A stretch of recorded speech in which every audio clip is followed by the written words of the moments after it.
Rajendra high school अंबपचे मुख्याध्यापक BD. केकरे हे 35 वर्षांच्या प्रदीर्घ सेवेनंतर सेवानिवृत्त झाले.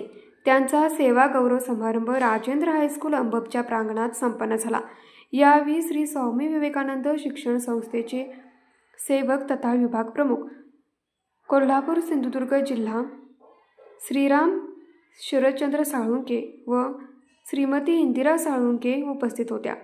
यावेळी शाळा व्यवस्थापन समितीचे अध्यक्ष डॉक्टर बी.के. पाटील, समन्वयक पंडितराव लोकरे, मधुकर जाधव, माजी विद्यार्थी, माजी सरपंच संपतराव कांबळे, सह्याद्री शिक्षणचे राजेंद्र माने, परिसरातील मराठी शाळांचे मुख्याध्यापक व वाठार केंद्राचे केंद्रप्रमुख शिवराम मावची, कागवाडे सर, बने सर, मुलानी सर, मारुती पाटील उपस्थित होते. कार्यक्रमाचे नियोजन राजेंद्र हायस्कूल अंबपचे सर्व शिक्षक, शिक्षकेतर कर्मचारी यांनी केले.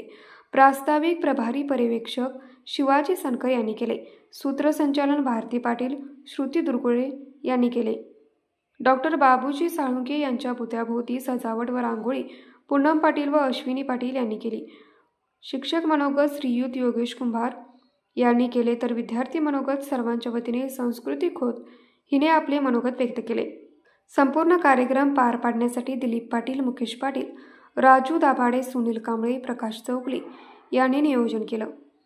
न्यूज मराठी 24 साठी किशोर जासूद, अंबप.